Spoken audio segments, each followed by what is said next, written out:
obligadas de alguna manera, quizá por leyes o reglamentos, o yo no sé, yo no me dedico a esa parte, de denunciar la corrupción científica que ocurre en estas instituciones. Es decir, esto no se obliga, ¿no? Y al contrario, esto se oculta, ¿no? E incluso se llega a proteger.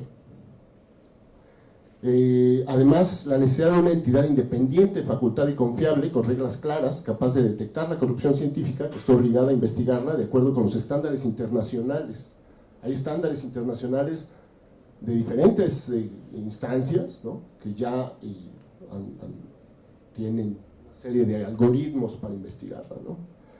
Que sea además capaz de proteger a los denunciantes para evitar represalias. Y actualmente lo que ocurre, de acuerdo al reglamento de CONACYT, no es que no hay obligación de investigar estos actos, de manera sorprendente, se ha requerido que el denunciante investigue y pruebe los hechos denunciados, ¿no? A pesar de ser luego del dominio público, y que además, bueno, un investigador no es un ente facultado para llevar a cabo una investigación del género. C. La necesidad de verificar los méritos curriculares de los investigadores, que en muchas ocasiones son falseados para la obtención de diferentes beneficios.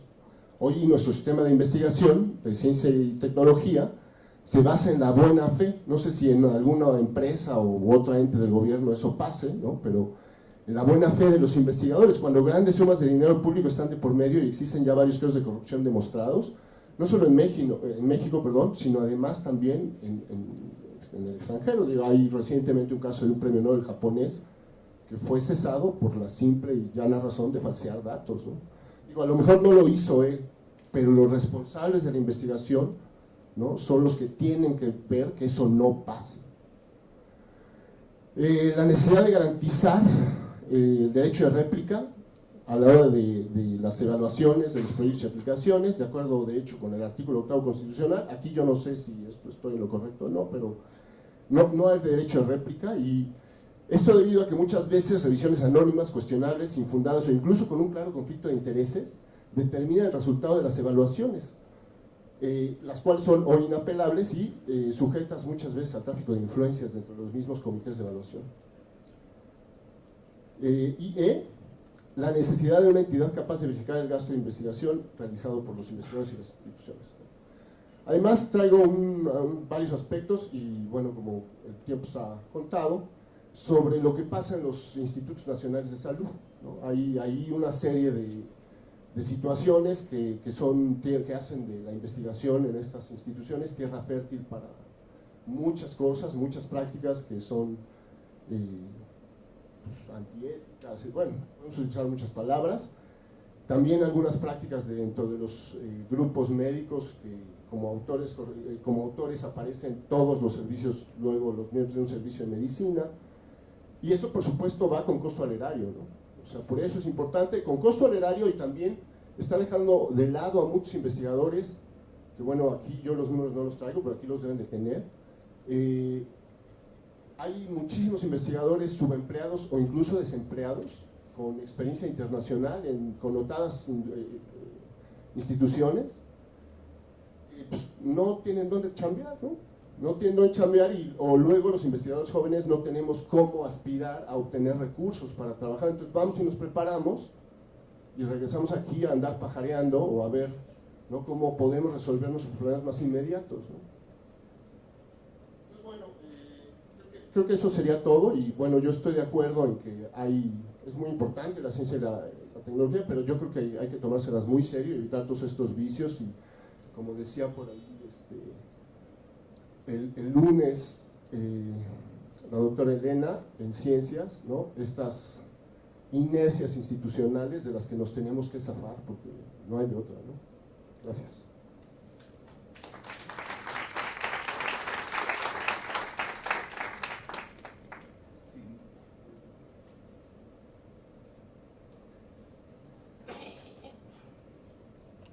Sí, buenas tardes. Mi nombre es Antonio López, vengo de la ciudad de Querétaro. Pues estamos también apoyando tanto a la ciudad de Querétaro, en algunas instituciones, y aquí estamos apoyando a la diputada Beatriz Robles. Yo quiero manifestar dos preocupaciones. Dos preocupaciones que nacen justamente de lo que vemos en la ciudad, en nuestra ciudad. Tenemos universidades importantes, tenemos tecnológicos privados, muchos de estos están formando jóvenes talentosos que la gran aspiración que tienen ellos es irse a trabajar al extranjero. Cual más aspira a irse a Canadá, a Estados Unidos, porque aquí no hay obviamente las condiciones para que se puedan desarrollar y para que puedan obtener un buen ingreso.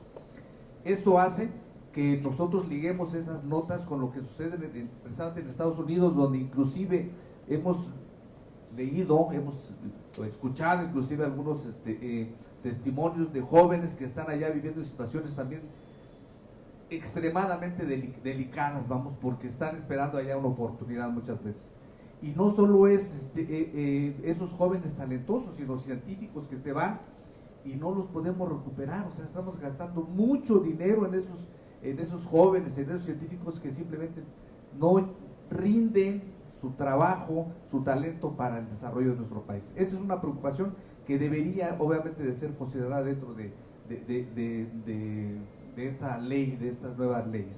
Otro aspecto que a mí también me preocupa, y es algo que también sucede en estas ciudades, que hay muchos centros de investigación que se están, sobre todo privados, que prácticamente les están robando el talento a los jóvenes. O sea, todas las patentes de muchos de esos investigaciones que resulta pues de lo que hacen los jóvenes talentosos en la ciudad de Querétaro. Yo menciono este caso en particular, pero sé que es a nivel nacional, ¿verdad? Se aprovechan justamente estas instituciones privadas para registrarlos a su nombre, ¿verdad? A través de esa institución. O sea, es importante también considerar, porque el problema no nada más es en el tema de esta ley, es toda una estructura que se debe obviamente de considerar, porque obviamente al momento en que jalamos un hilito van a aparecer cantidad de hebras. Entonces yo creo que debemos de tener también esa claridad, esa conciencia de que hay otras cosas que también se deben de considerar. Esa es toda mi participación. Muchísimas gracias por escuchar. Gracias. ¿El doctor William? ¿Voy yo? El doctor William. Muchas gracias nuevamente. Yo soy William Lizo, coordinador de investigación científica de la Universidad Nacional. Muchas gracias por las ponencias, a los panelistas. Muchas gracias a las diputadas de la senadora que nos acompañan. Es muy importante, evidentemente, su presencia, puesto que es el Congreso de la Unión el responsable de últimamente hacer una modificación a una legislación vigente. Quisiera empezar diciendo que en la comunidad académica, pues todos están ansiosos de participar en la conformación de un marco jurídico adecuado a la ejecución de las políticas de ciencia, tecnología e innovación. Yo diría que hasta la gente está ansiosa de participar y muy dispuesta, porque yo creo que es muy común el sentimiento de que es importante tener cambios muy relevantes en cómo hacemos las cosas, porque como alguien dijo en la mañana, si seguimos haciendo lo mismo, vamos a seguir, o creo que fue ahorita, creo que fue usted, si seguimos haciendo lo mismo, pues difícilmente vamos a lograr algo diferente.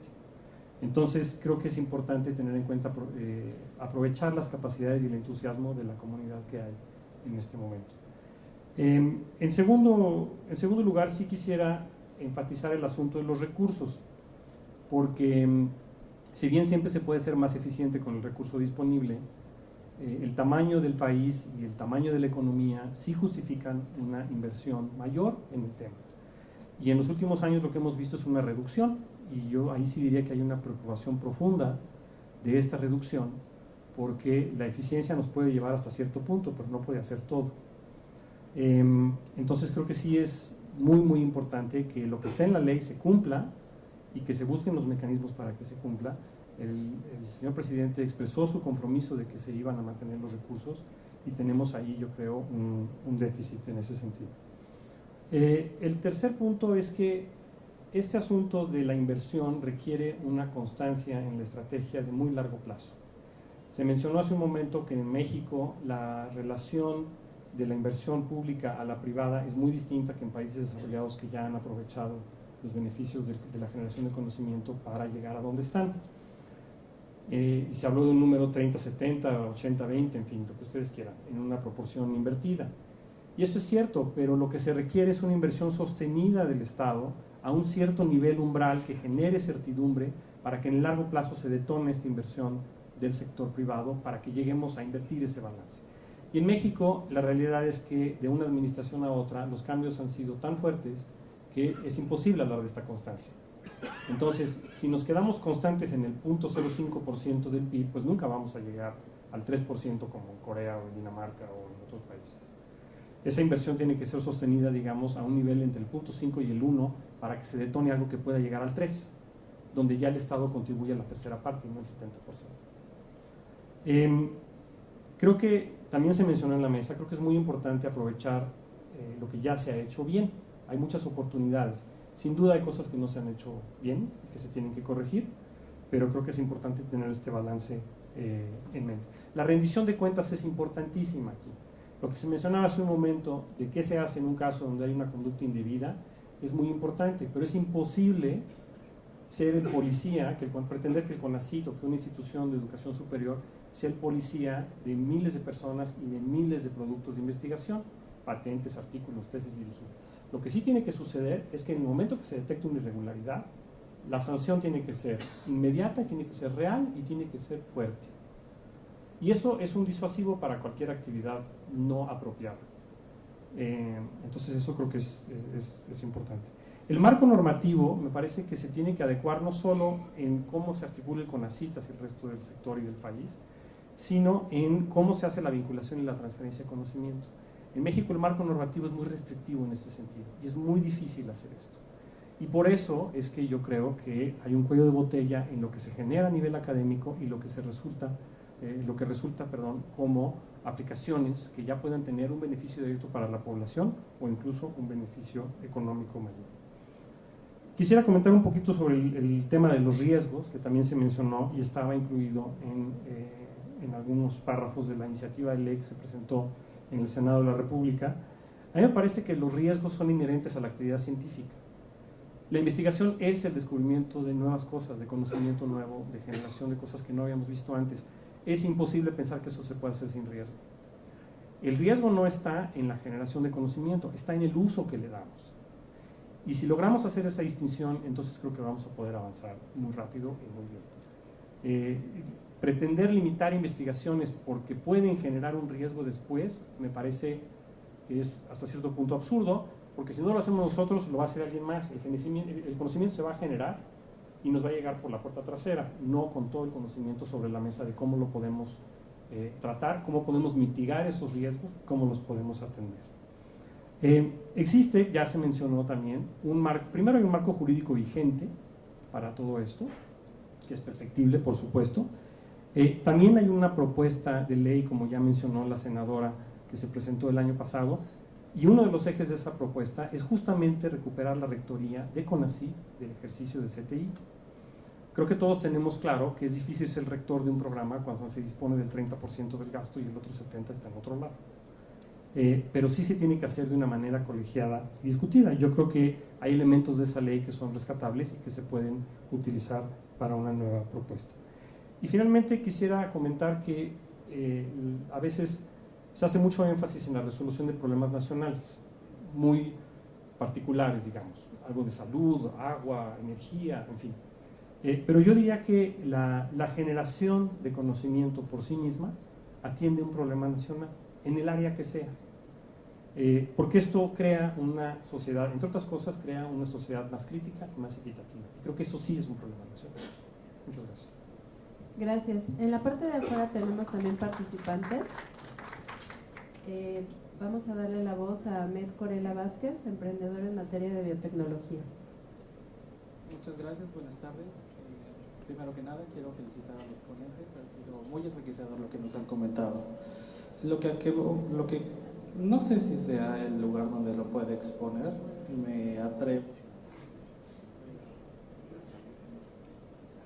¿Ya nos escucha? Okay, bueno, me atrevo porque fue una invitación abierta de la doctora Elena Álvarez en la Facultad de Ciencias.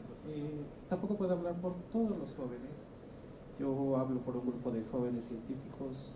Nosotros nos dedicamos a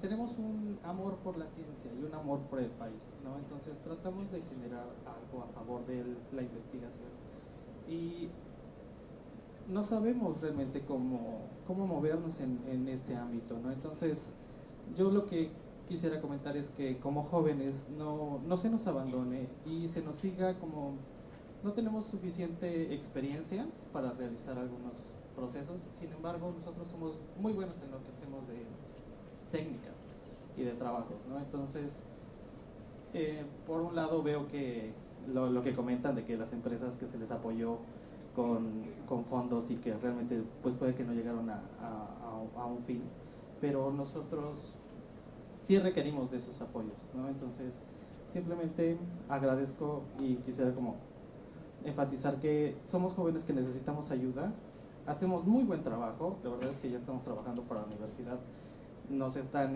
llegando buen trabajo, pero no podemos extenderlo hasta donde nosotros quisiéramos, ¿no? Y recalco, nosotros tenemos un amor por la ciencia y un amor por el país y nos gustaría seguir haciendo esto, ¿no? Aunque ya no podemos, no se abren plazas, no se abren nuevas oportunidades, entonces teníamos que buscar nuestros propios métodos para establecernos, ¿no? Y es nuestra forma de no abandonar la ciencia y apoyar al país. Muchas gracias. Buenas tardes, mi nombre es Héctor Nolasco, soy secretario general del Sindicato de Investigadores del CIBNOR, vengo desde La Paz. Cuando salió la ley Cabrero, una de las preocupaciones de la comunidad académica era que esa propuesta no había sido consultada con los sectores. Nos da mucho gusto que esta nueva iniciativa tenga una nueva apertura para un diagnóstico serio, como se ha propuesto, y una consulta amplia. Creo que esto es fundamental para darle sentido de pertinencia y de pertenencia a la nueva ley. Es muy importante que esta ley contemple los aspectos necesarios para que la ciencia y la tecnología y la socialización del conocimiento pues, tenga un impacto en el desarrollo nacional. Y también debe de contemplar la revisión de los lineamientos, de las leyes secundarias, de los reglamentos de muchas instancias que tienen que estarse alineadas con esta nueva ley que se emita. Esto incluye particularmente al Sistema Nacional de Investigadores. Como se mencionaba hace ratito, somos buenos para publicar, pero malos para aplicar el conocimiento. Y esto es por una serie de vicios que traemos al interior. Corrupción, poca transparencia en las evaluaciones, filias y fobias, etcétera, etcétera. Y la puntitis, ¿no?, que nos mueve hacia otros destinos. Es importante que el reglamento del SNI se haga una revisión profunda para estimular un cambio. Como se dijo, hay que cambiar las cosas. Si lo que hemos hecho no ha servido, hay que hacer cosas nuevas y hay que estimular y darles la orientación a los investigadores, que somos cerca de 30,000 en ese sistema, para socializar el conocimiento. Por lo tanto, el reglamento debe modificarse de manera sustantiva, a pesar de las resistencias que se van a encontrar, de los cuotas de poder académico y político y de los egos, porque los investigadores somos unas divas, pues, ¿no? Y creo que esto tiene que cambiarse para impulsar el desarrollo del país. Lo mismo sucede con los centros públicos de investigación, donde deben de modificarse los CEPAS, los estatutos del personal académico, de tal manera de darles oportunidades para que la gente haga acciones que tengan impacto social y que les sean reconocidos en sus sistemas de escalafón. Porque hasta ahorita, si no publicas, pues no tienes posibilidades de incrementar en tu nivel académico en la institución. Lo mismo debe suceder en las instituciones de educación superior. Asimismo, en los posgrados, creo que es importante se cambien los reglamentos para abrir la oportunidad de que los productos de investigación que desarrollan los posgrados en México tengan también una salida hacia la parte del desarrollo tecnológico, de las patentes, incluso de la creación de empresas de base tecnológica. Finalmente, la tesis sería la base para evaluar la calidad académica de los estudiantes, pero hasta ahorita los reglamentos de posgrado no contemplan más que únicamente la producción de artículos científicos. Y por lo tanto los estudiantes publican porque tienen que publicar. Y si hay información que pudiera tener un derecho de propiedad industrial, se pierde.